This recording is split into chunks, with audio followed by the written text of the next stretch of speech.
देखी दिहला भैया बिरनु गर्मी सब करम भोग बारे भितरा के मारमिया नाही झिमला भैया बिरनु अरे माई तो के बड़ा दुख बारे रतिया में जब देला सूट भैया बिरनु तब तो बनोया सरवा बड़ा गलती करला के करजवा जाइला लोट भैया बिरनु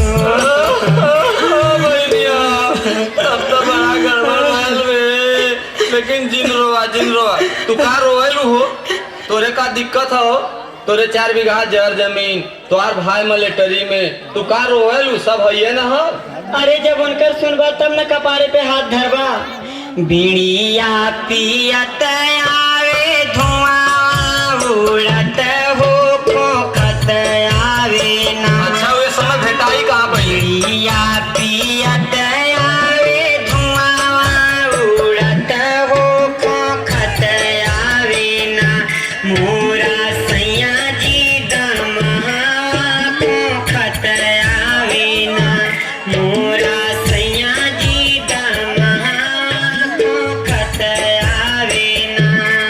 तो तू इतना बसे बहनिया परेशान है अरे का करी हो भैया बड़ा पियना मिल गया ये कौन बड़ी बात है अरे सारे के टीवी में एक बार बक्सर चल के दिखा दे अपने मान वहाँ टीवी का दवाई मिला ठीक हो जाए मजे का चंगा हो जाए लगी कमा के खियावे तो पैसा वैसा तो ना हो बकवा पुतवा तो रोज सरबो दारू पिए ना रात दिन अरे वो का कोला लारे रोज सुना का करन कुल अरे गाना कराई के बाला में मोरा अढ़िया ढोल हो राम गाना कराई के बाला में मोरा अढ़िया ढोल हो राम कितना बताइए बिरनु अरे का दुखवा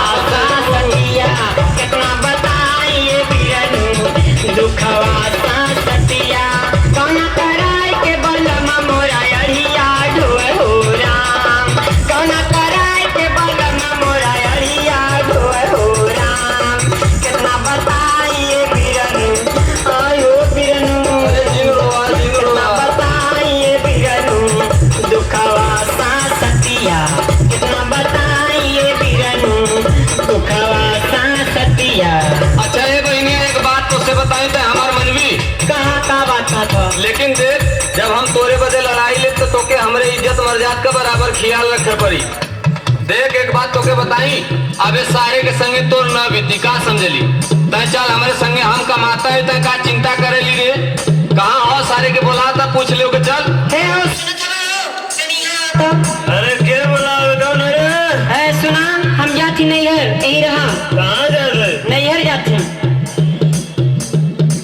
जाता नैहर हम जाता नैहर हम बड़ा दुख देला अकेले रहनी रहो बड़ा मजा लेला अकेले रहनी रहो जाता नैहर हम जाता नैहर हम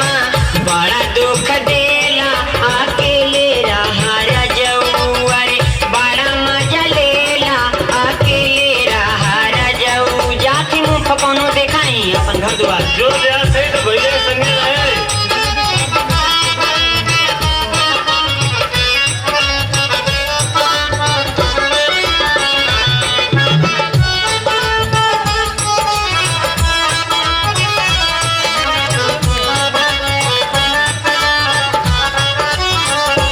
भैया संग जात बानी कबो नहीं आई भैया संगे जाके तो भैया संगे रहे जेतना रोवले बाड़ा वो तने रोवाई भोग वहीं रह लेके घर द्वार भैया संग जात बानी कबो नहीं आई जेतना रोवले बाड़ा वो तने रोवाई आई समझ में जब आई समझ में जब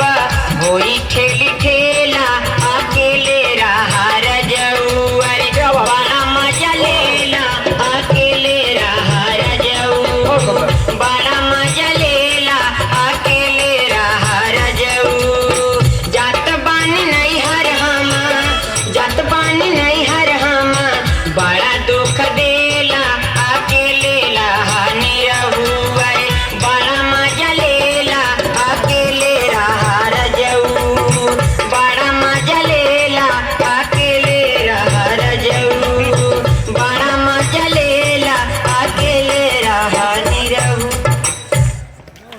स्वागत करिए।